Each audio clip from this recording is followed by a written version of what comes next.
నమ్మకము నాకు లేని ఎడల నేనేమవుదును? 27వ కీర్తన 13వ వచనం. ఇలాంటి సందర్భాలలో మనకు కలిగే శోధన ఎంత అపారం! మన జీవితంలో భరించరాని క్షోభలు, ఎడబాట్లు కలిగినప్పుడు మన ఆత్మ ఎంత కృంగిపోతుంది, విశ్వాసం ఎంత చలించిపోతుంది, హృదయం ఎంత కలవరపడుతుంది. ఇక నేను తట్టుకోలేను, ఈ పరిస్థితులు నన్ను కృంగదీస్తున్నాయి, నేనేం చెయ్యాలి?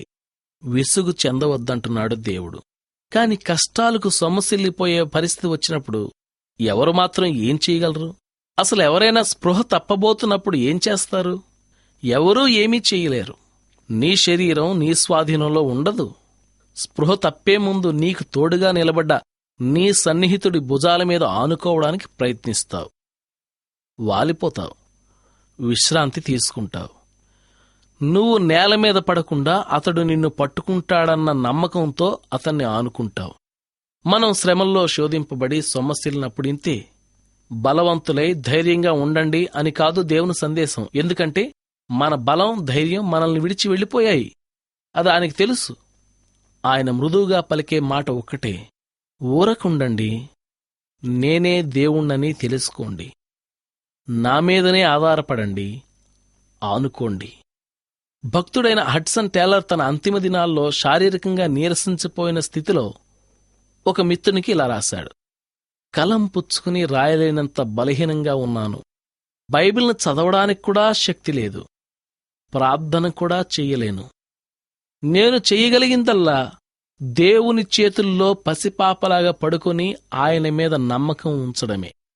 ఈ భక్తవరేణ్యుడు తనలో ఉన్న ఆత్మ తీవ్రతను, శారీరకమైన నీరసం, అవస్థలు మబ్బులాగా కమ్మిన వేళ నిశ్చింతగా దేవుని చేతుల్లో వాలిపోయి నమ్మకం ఉంచాడు.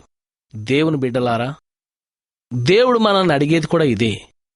శ్రమల అగ్ని జ్వాలల్లో నువ్వు సొమ్మసిల్లిపోయినప్పుడు లేని ఓపిక, శక్తి తెచ్చుకోవడానికి నువ్వు ప్రయత్నించనక్కర్లేదు. ఆయన దేవుడని గుర్తించి అన్నీ ఆయనకు అప్పగించి నిశ్చింతగా ఉండడమే నీవు చేయాల్సిన పని. ఆయన నిన్ను ఆదుకుంటాడు, క్షేమంగా ఒడ్డుకు చేరుస్తాడు. మనం ఎంత గాఢంగా సొమ్మసిల్లితే దేవుడు అంత శక్తినిచ్చే మధురామృతాన్ని మనకు తాగనిస్తాడు. ధైర్యము తెచ్చుకుని నీ హృదయమును నిబ్బరముగా నుంచుకొనుము. మోసగించలేదు దేవుడు ఇంతకు ముందెన్నడు, ఎందుకు విడనాడేడు నేడు? తన రెక్కల నీడ నీకాశ్రయమని పలికాడు. దొరికేను నీకు క్షేమపు గూడు, తియ్యన పాట హాయిగా పాడు.